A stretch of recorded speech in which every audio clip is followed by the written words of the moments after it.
What's going on? Welcome into another episode of the Fantasy Football Fellas podcast. I'm your host, Tyler Plath, and absent tonight, but always with me in spirit are my co-hosts, Lucas Wenzel and Cameron Lawrence, and the three of us make the Fantasy Football Fellas. We thank you for coming back and tuning in, and if it's your first time, welcome. Thanks for checking us out and checking out the channel. We're going through week 18 tonight.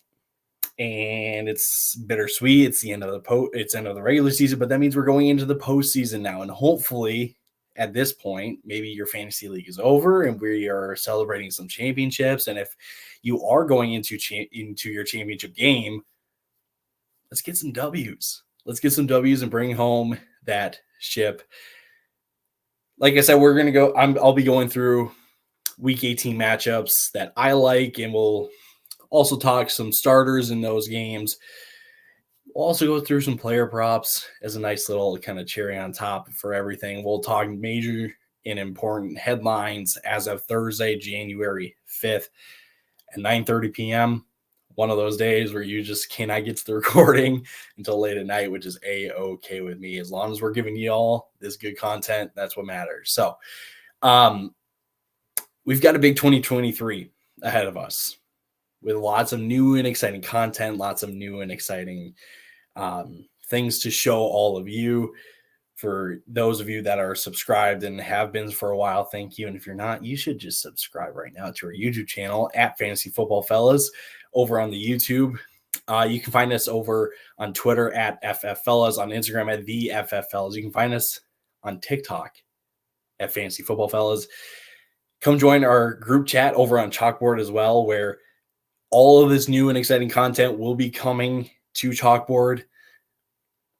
Join the Chalkboard. 1,600 strong. It is an ongoing group chat of all things fantasy football and really just all things football related. You know, after the season ends, the next big thing that really happens after the Super Bowl, besides free agency and stuff, is the draft. There will be some draft content on there, and I can speak for myself because we are coming out with Mock Draft 1.0 sometime later next week. We will figure out some sort of Chalkboard release there. So join the exclusive group. That's what I'm trying to say. Over on Chalkboard, completely free. You can find the link to that in the description of this video or in the audio that you are listening to. So with that, let's dive into some major news and notes at the midway point of this week. And there was probably no bigger news. I should say probably. There was no bigger news than what happened back on Monday Night Football with Bills safety Damar Hamlin. And if you have not heard, Damar Hamlin went into cardiac arrest after taking a hit from T. Higgins, where he received CPR and treatment on field, was then taken to the University of Cincinnati Medical Center, where he was given a breathing tube and all this kind of stuff. That was all between Monday night and really before, midway point this morning on Thursday, January 5th. An update came out about Damar Hamlin's status and that he is neurologically intact and has been communicating via notepad with physicians and family, which is a very, very good sign, because not only does that mean that he's connecting thoughts and communicating via the notepad, but he's using motor skills as well to write, which is a very, very good sign. He still remains in the ICU, but the organ recovery and motor skills, as I mentioned with the writing and stuff, it's a huge sign of improvement and recovery, and there's still a long way to go. But this kind of good news is what we've all been hoping for since Monday night. I just want to give a special shout out to Jenny Kellington and all the medical staff. I shouldn't say medical and training staff with the Buffalo Bills and Cincinnati Bengals, but then also the professionals and physicians at the University of Cincinnati Medical Center. We talk about a game. The players play a game. This was as serious as it could get, and they stepped up. They handled the situation to the best of their ability, and because of that, a man's life was saved. So a huge shout out to Denny Kellington, to all the Bills training staff, to the Bengals training staff, and again, physicians and professionals over at the University of Cincinnati Medical Center. You are the real heroes. And we cannot thank you enough for all of your dedication and hard work to the situation. As a result of what happened on Monday night, the NFL announced shortly before I started recording this that the Bills and Bengals game, will be a no contest. So that sets up a very interesting Week 18, and I'll dive into that a little bit later when we're going through some of these matchups. There's a potential coin flip. There's a potential neutral site game. It's very, very interesting. So we'll talk about that down the road. Some other pieces of news and information.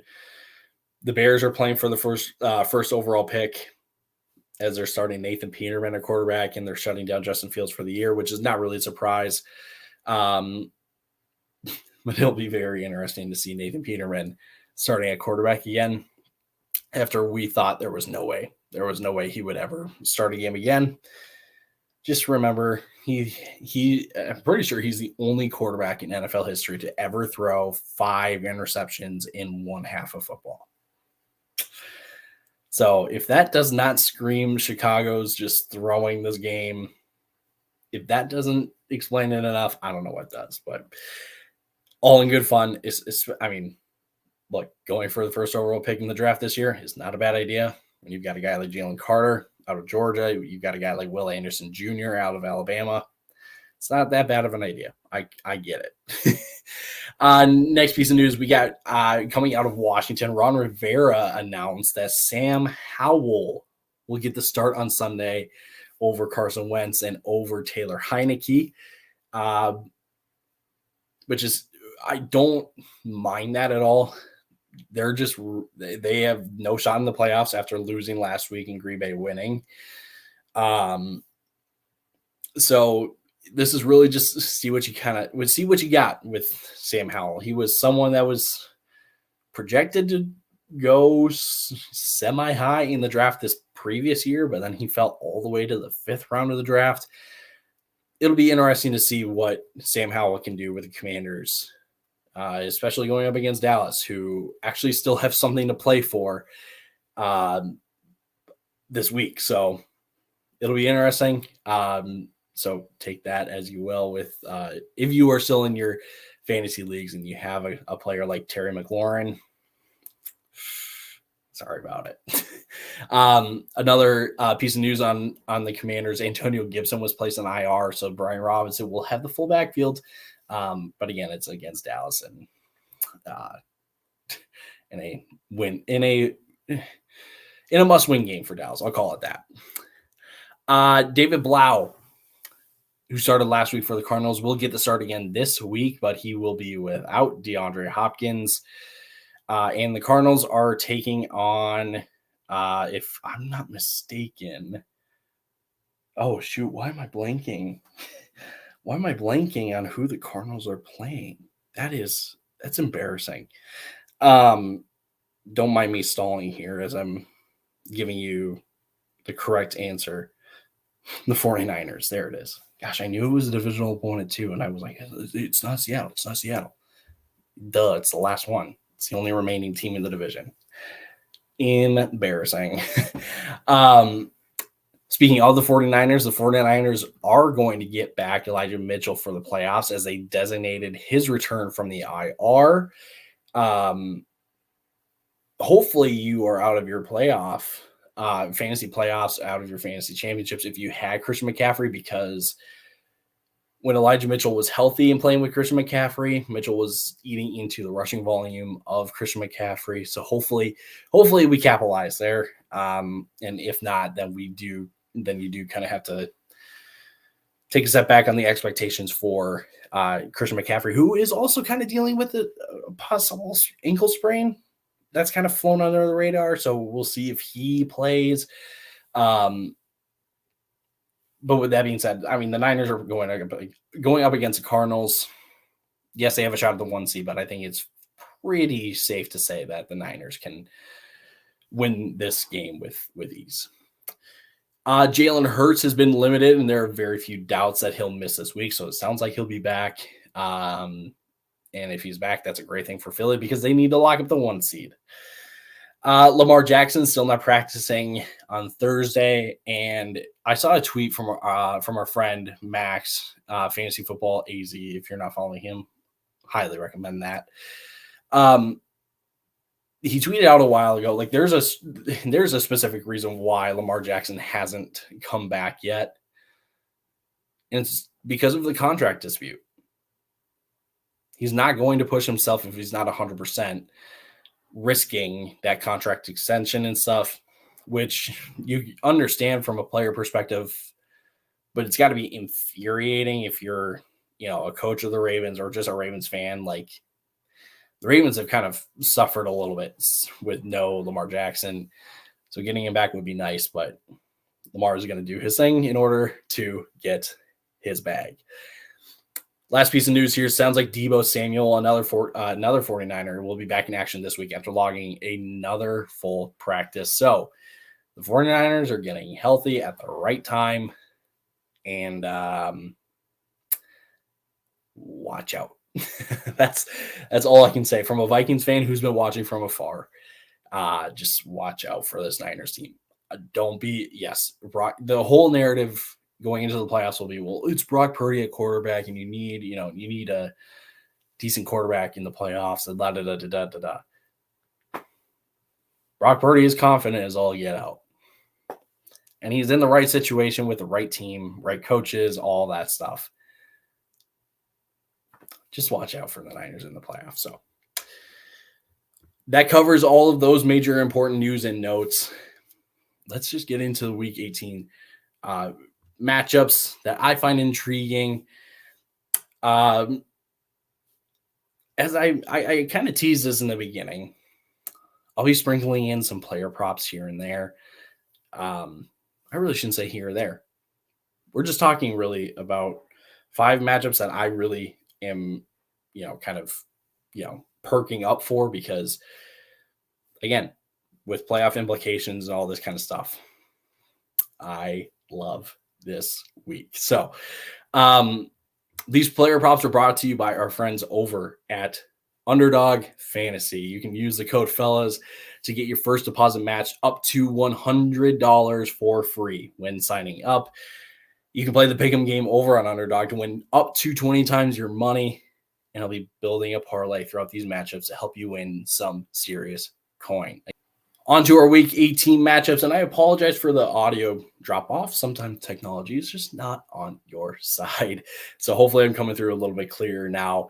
But as I said, we're going into the Week 18 matchups. I'll be going through some of these games that I find intriguing just based on matchups and stuff, and I'll sprinkle in some player props and stuff that I kind of teased earlier. And these player props that I'll be talking about are brought to you by our friends over at Underdog Fantasy. You can use the code fellas to get your first deposit, matched up to $100 when signing up. You can play the pick'em game over on Underdog to win up to 20 times your money. And I'll be building a little parlay throughout these matchups to help you win some serious coin. And you don't just have to play the pick'em. There are other drafting games over on Underdog Fantasy based on weekly matchups. We cannot praise Underdog Fantasy enough. We have been great friends with them for a while now. We love Underdog Fantasy. So check them out with the link in the description of this video or in the audio that you are listening to right now. Again, use the code fellas, FELLAS, to get your first deposit match up to $100 for free. All right, first matchup I want to talk about is really the prime time. I shouldn't say prime. Yeah, it is prime time. It is the prime time. The prime time Saturday matchup between the Tennessee Titans and Jacksonville Jaguars. This one is very, very simple because it is a win and you're in scenario for really both teams. Tennessee needs to win this game if they want to make the playoffs, because if they win, that means they win the division. Same thing for Jacksonville. Now, it's not the end of the world if Jacksonville loses. They would just need a lot to go right. They would need the Steelers to lose against the Browns. They would need the Patriots to lose against the Bills, and I'll be touching on that matchup later. then they would need the Dolphins to lose against the Jets. There is a way for that to happen, but I think Jacksonville at home will want to just win this game outright. And especially with how well they've been playing, they should be able to. Really, the only Titan I'm going to start if I'm still playing fantasy. The only Titan I'm starting is Derrick Henry. The man is a beast against divisional opponents. That's really about it for Tennessee. Like, the only other player I would pause over is Treylon Burks. I still would not.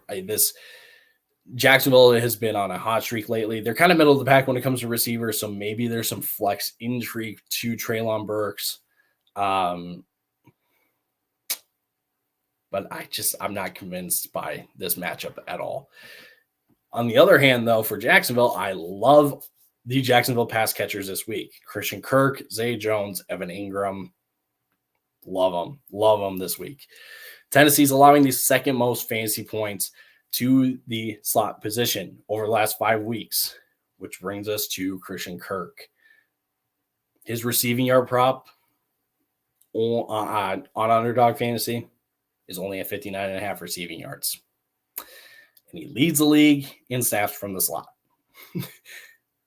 Let's revisit that stat again from Tennessee. Tennessee is allowing the second most fantasy points to the slot position over the last 5 weeks.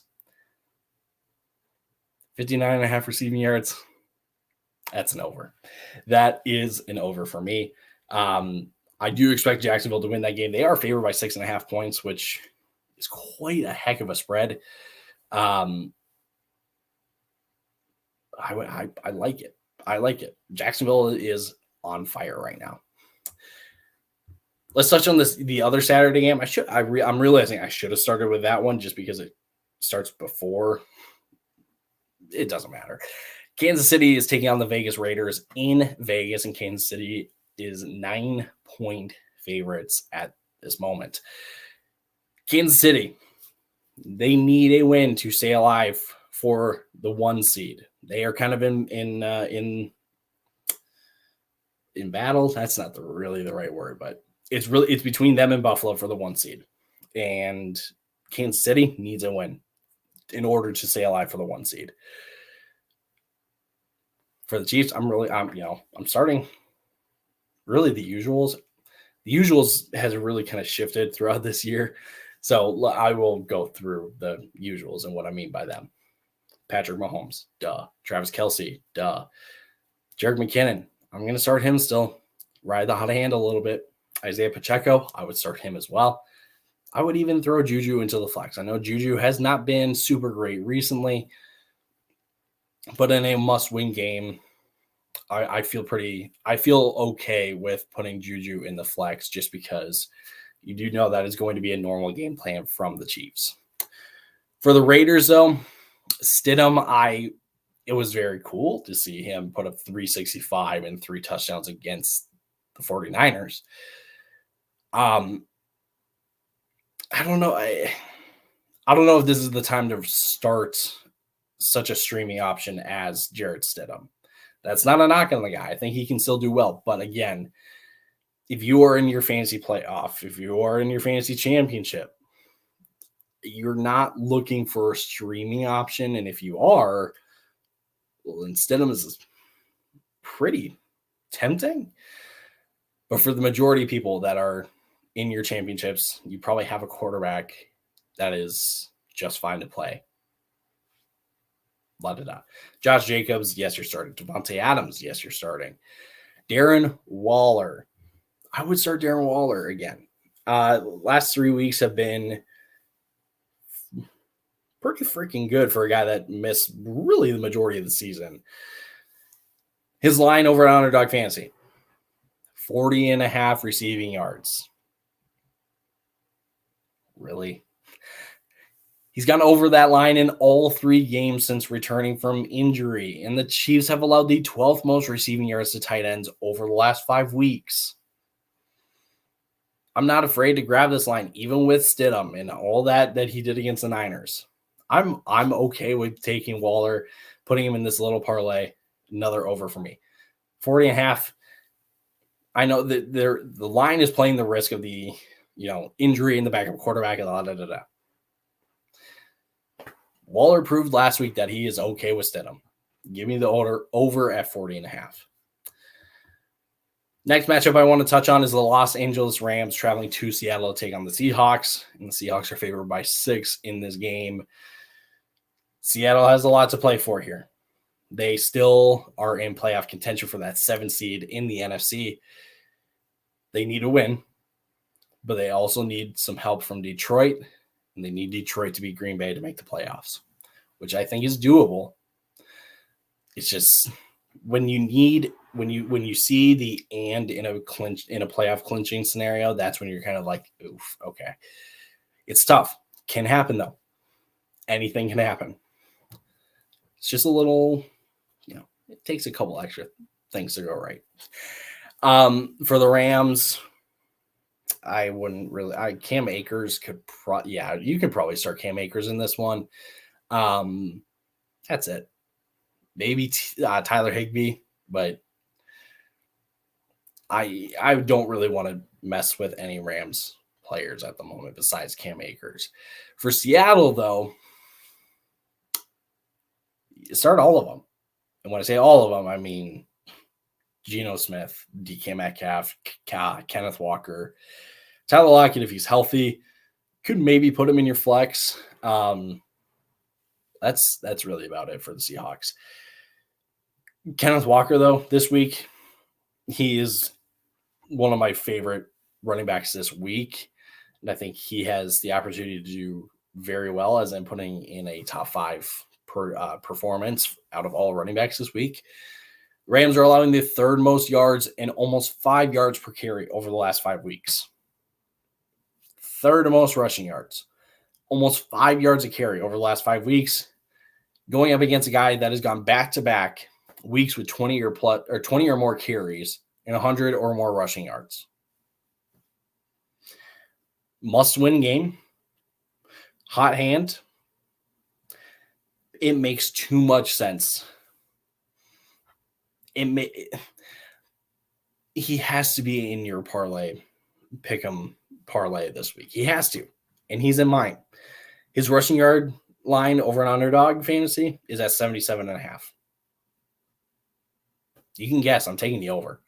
I think Kenneth Walker can have a serious good week against a Rams defense that's really struggling against the run. That's 3 overs so far, 3 matchups so far, and I bet you're wondering, well, are you going to take 2 more overs? Because you guys do like to take the overs. You know us too well. Except no, I'm not. We're going to go to the underside of things. Starting with the New England Patriots and the Buffalo Bills. Buffalo's favored by 7 in this game for the Patriots. We've said this before. I'll say it again just for clarity's sake. You're not playing any Patriot players. The only one that you're playing is Ramondre Stevenson, and that's on the hope that he gets volume because lately the volume has been evading him. Evading? Avoiding. I think I'm right. Whatever. Avoiding. The volume has been avoiding him. So, no Patriots. But you still have to play Stevenson on the hope of volume for the Bills. Josh Allen, yes. Devin Singletary and James Cook, man, is that a risky play. New England is still fairly good against the run. And when I say that, they're kind of in between the 10 and 15th, like fewest in fantasy points allowed to running backs over the last 5 weeks.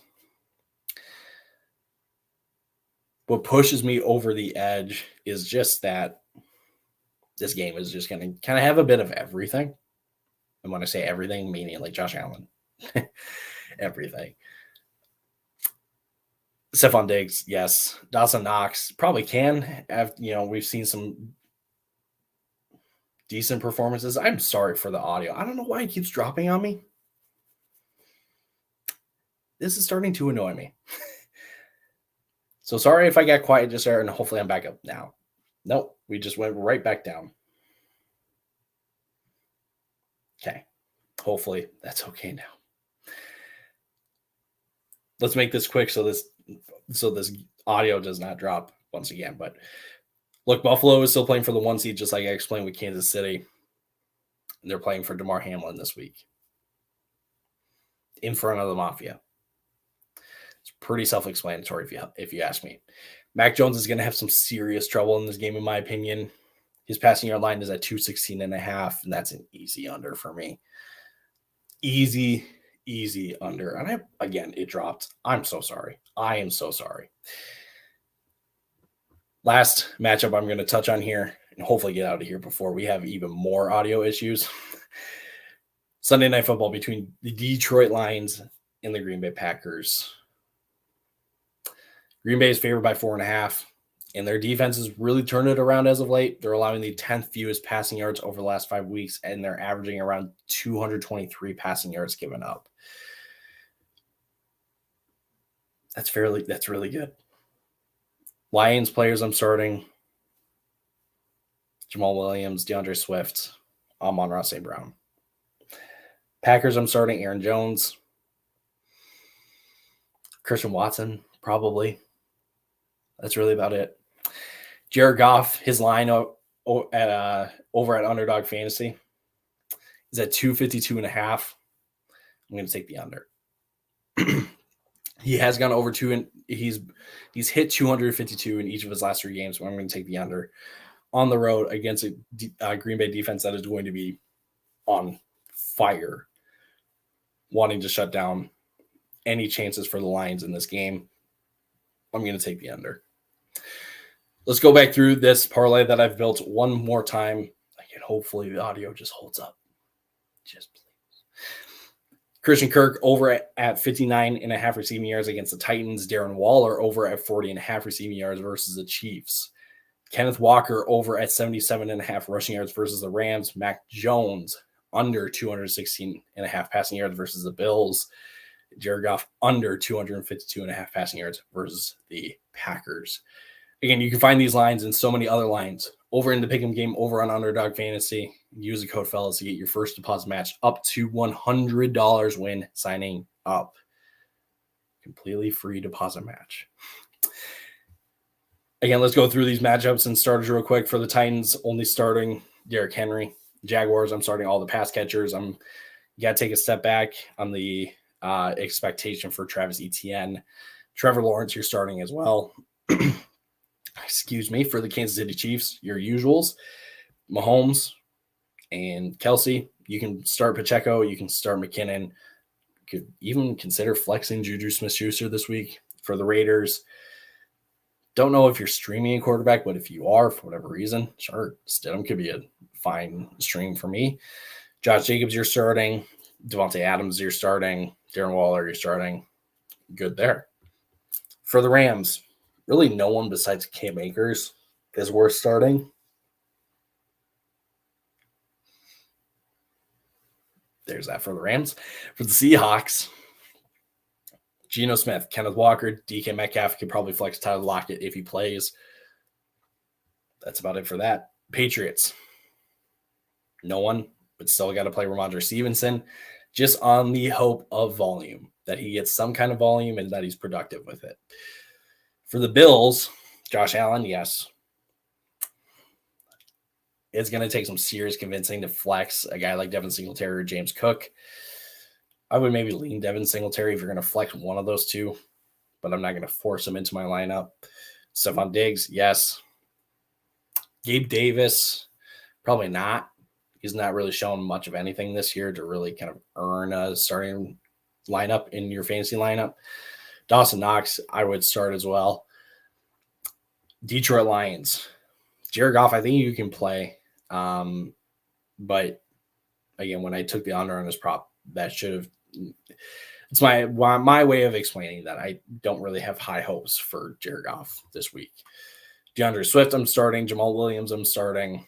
Amon-Ra St. Brown, I'm starting. That's it for the Lions. And for the Packers, Rodgers, Not yet. No, I can't. I mean, he's going to be efficient, but efficient isn't going to get him enough fantasy points to really make a difference this week. Aaron Jones, I'm starting. AJ Dillon, I would maybe consider flexing if you're in a deeper league, but anywhere else, he should not be in your lineup. Christian Watson lineup. Alan Lazard could probably be a sneaky flex. That's really it for the Packers. So with that, let's wrap this thing up. Thank you all for tuning into another episode of the Fantasy Football Fellas. Again, you can find us on Twitter at FFFellas, on Instagram at the FFFellas. You can find us on YouTube and TikTok at Fantasy Football Fellas. You can find me on Twitter, actually, at Tyler_Plath. You can find Lucas on Twitter at Lucas Wenzel. And you can find Cameron over on Twitter as well at CamLaw317. Again, thank you all for tuning into another episode.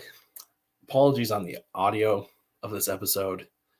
I don't know why technology does this kind of thing. And we're going to really, really mad because I've had mic issues in the past, and it irks me when I have this kind of audio problem in an episode. So thanks for sticking through. We will be back next week to recap week 18. And we'll throw in some other things. And like I said earlier, it's probably long forgotten now. But again, Mock Draft 1.0 by yours truly is dropping next week. So tune into our Chalkboard, which is free. You can find the link to that in the description of the video or the audio to check that out. So with that, deuces, and we'll see you next week.